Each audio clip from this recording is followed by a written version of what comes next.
Well, today in Washington, there will be hundreds of thousands of people braving the Arctic cold to demonstrate on behalf of life. Now, if you watch NBC, CBS, ABC, you won't even know about it because they'll have a quick picture of it, and then they'll bring out some women from Planned Parenthood, and they'll make it sound like those 5 ladies are equal to the hundreds of thousands marching. This happens every year. There's nothing terribly surprising about that.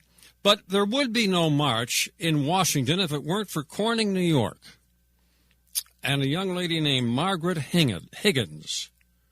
You didn't know that, did you? Margaret Higgins, long dead, but nevertheless the inspiration for the March for Life. Stay tuned and find out why. Next on News Talk, AM 1480 WLEA, the Newsmaker Show with Kevin Doran. Cherylyn Harley Lebon, hope I'm saying that properly, is co-chairman of Project 21 National Advisory Board. We've had Project 21 guests on the program several times in recent months. These are African Americans who don't think that Jesse Jackson and Al Sharpton are the answer to their prayers or the solution to their problems. Cherylyn has a very distinguished career. She's the president and CEO of Claire Strategies, a public affairs firm. She previously served as a political appointee of George W. Bush and as a spokesman for the National Republican Committee and as a senior counsel for the Judiciary Committee of the United States Senate. You may have seen her on Fox Channel and other nationally broadcast shows. Cherylyn, welcome to our show.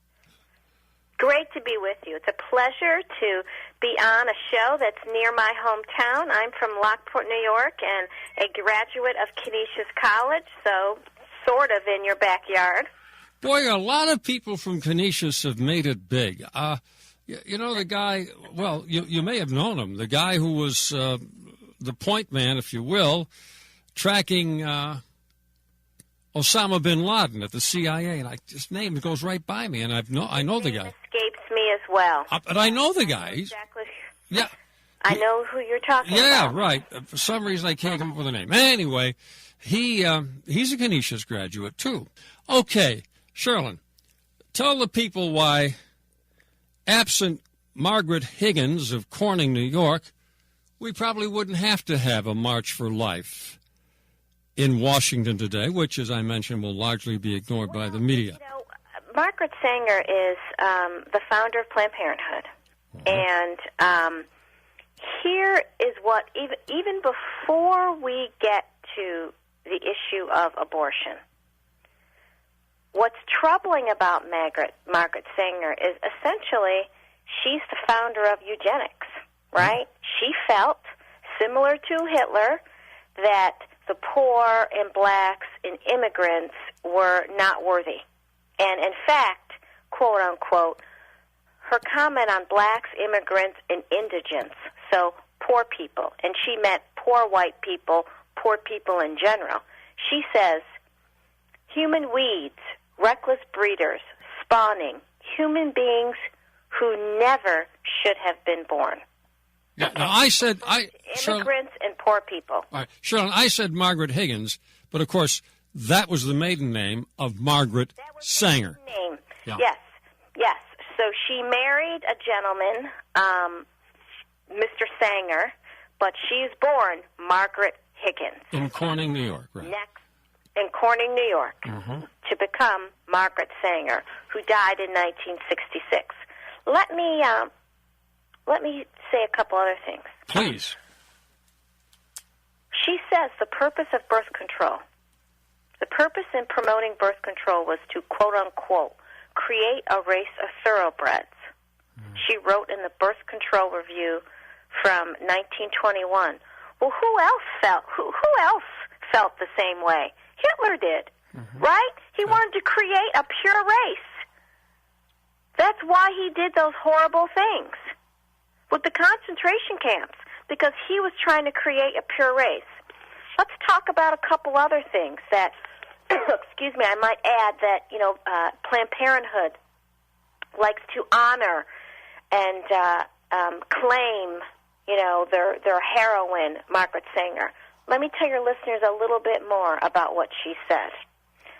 Okay, Margaret Sanger, on adultery. She was all for it. Yeah. A woman's physical satisfaction was more important than any marriage vow. Wow. Now, let me tell you something, too. Let's talk about something else. Planned Parenthood also, with their heroine, Margaret Sanger, Planned Parenthood also has a very close relationship with the Girl Scouts, okay? And this has been going on for many, many years. If you have a daughter in Girl Scouts, why would you want an organization closely affiliated with a group like Planned Parenthood, which has Margaret Sanger as their heroine? Why? Why would you want your daughter to be in such an organization? With views like this, on adultery, a woman's physical satisfaction was more important than any marriage vow. Does anyone want their daughter to grow up and view marriage like this? I certainly don't want my daughter. Charlie, here's another one for your listeners. All right, go ahead. Let me just tell you this, on marital sex. This is what Margaret Sanger says. The marriage bed is the most degenerating influence in the social order. The most degenerating influence in the social order. First of all, Kevin, let me just say, she sounded like a very unhappy woman, number one. Number one. Very unhappy. Number two, it seemed that there was nothing about, she viewed blacks and poor people and immigrants like they were simply beneath her. She felt that a woman should engage in adultery. She thinks that a sex between married couple is the most degenerating influence in the social order. Well, what does she want? Utter chaos in society? Well, now you could make the argument that Planned Parenthood has done a terrific job, and other organizations, but they're the leaders, at promoting that very viewpoint, could you not? Well, I suppose one could make that argument. I certainly am not going to make that argument. All right. I suppose the feminists would, but... No, I don't think you heard me, Cherylyn. I said Planned Parenthood would make the argument that free sex, however you do it, that is really the ultimate good, and having a baby is the ultimate bad. Yes. Yeah. Yes, I misunderstood you. Absolutely. Yeah. I'm sure they would carry that banner and wave that flag, Kevin. I'm sure they would. Yeah. But here's the thing. For an organization that claims to be advocating a woman's right to her body, right? A woman's right to her body and a woman's right to control her destiny. For an organization like that, which essentially is performing procedures on women, although they claim to do mammograms and all these other things, I'm sure some Planned Parenthoods might be doing them, but as we've seen the statistics and all of the undercover videos that have been done, very few mammograms seem to be done in Planned Parenthood. But I digress. The point here, Kevin, is that the founder of this organization really believed and perpetrated and espoused eugenics, talking about black people who she felt were worthless. And the sad part is, much again, a lot of the things what Hitler was doing was genocide. The sad part is that over 40% of these procedures and abortions are performed on black women. Is that right? Is it that high? It is that high. There have been 55 million abortions since those men on the Supreme Court legalized it. Planned Parenthood being responsible for most of them. I did not realize that 40% were black, but anyone who knows anything at all about this organization knows that they aim primarily at blacks. they really do want to eliminate the black population, don't they? Well, let's put it this way. Based on what Margaret Sanger has said in her writings and her quotes, and based on the fact that she is the founder of this organization, I mean, that's a logical reasoning step, isn't it? Yeah. One would deduct that, okay, here's the founder. She essentially founded the eugenics movement. She felt that poor people and blacks should be eliminated. Now, present day, just kind of move it to present day 2014. Planned Parenthood is thriving and flourishing, and now you have over 40% of procedures performed on black women. Well, as you said, that's a pretty high success rate, Kevin. Certainly, yeah. It's a pretty high success rate. We're going to take a... And let me add something else. All right, go ahead. The fact that a number of these civil rights organizations, so-called civil rights organizations, NAACP, Urban League, all of these so-called civil rights institutions that claim to be working for the advancing the rights of black people, they are all in cahoots with Planned Parenthood. Why would you be in cahoots with and lock arms with an organization that's performing over 40% of procedures on your own people? We're going to take a break with Mrs. Lebon. It's Lebon, co-chair of the Project 21 National Advisory Board. We've had several of their folks on before. Never the co-chair, I don't think. And you perhaps have seen her on Fox Television and other programs, and she does a lot of writing, contributes to several online newspapers, maybe other newspapers too, for all I know. We'll be back in a moment.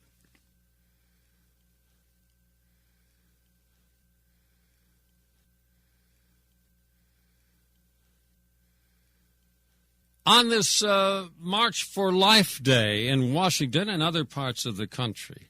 By the way, Charlene, you may be interested in knowing that, you live in Washington, in that area. You know that hundreds of thousands come out. A friend of mine by the name of Steve Sanborn got a little tired of people saying, it was a very small crowd. Well, he knew it was huge. He actually filmed it one year, and the estimate was, from unbiased sources, well over 1 million people were marching in Washington on a day like this, freezing cold day. President Bush would make a speech over a loudspeaker. Of course, Obama won't even acknowledge they're there. Clinton didn't acknowledge they are there. And the black caucus in Washington, in Congress, I think to a person is pro-abortion. Let me ask our listeners this. What if we found out that one of our leaders, we do have one, as a matter of fact. I won't mention his name right now, but one of our leaders said that we ought to eliminate the white folks in this area. What would we say? Why aren't the blacks aware of this, Charlene? I mean, I know you are, but why is... I think, I am quite sure, Kevin, that NAACP, Al Sharpton, and all of the other, Jesse Jackson, I'm sure they are quite aware of what Margaret Sanger has said. Quite aware. But I'm sure in the vein of political expediency that it is more efficient and helpful for them to be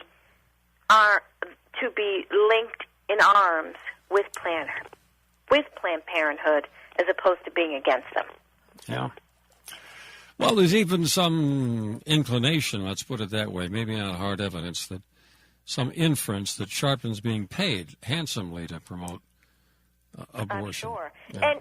And Kevin, I would like to just be interested, and I'm curious to find out from your listeners how they feel about the comments that Governor Cuomo made, saying that pro-life and pro-gun people don't belong in New York City, and I find it interesting. Wait, New York State, dear. Yeah, not just the city, New York State. There's no room in New York State. Yeah. Right, and I find it interesting that as the governor of the entire state, he's simply, obviously, forgotten that, Kevin. Yeah. Because where I'm from, in upstate New York, there were many pro-life Democrats that I grew up with. As you know, there's a lot of Catholics in upstate New York, particularly western New York. And while they are Democrats, many of them are pro-life. So he's just offended, a substantial amount of his constituents. And I find that for a man who is part of two family dynasties, the Kennedy, or he was a part of the Kennedys, and the Cuomo family, I would think he would know much better than that. I would think he would know much better.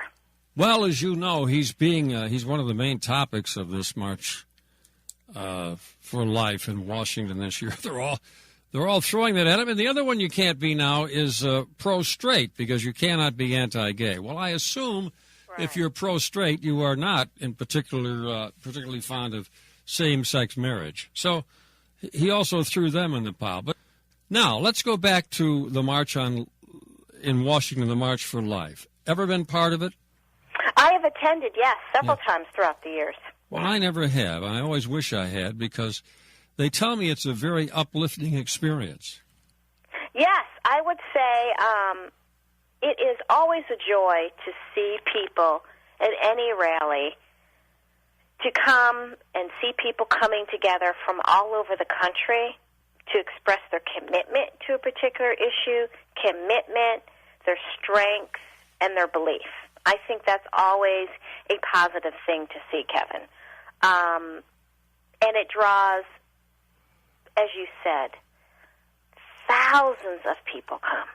Hundreds I have of friends, yeah. again, from upstate New York who may not live there now, but they attend as well. I mean, people from all over the country come in.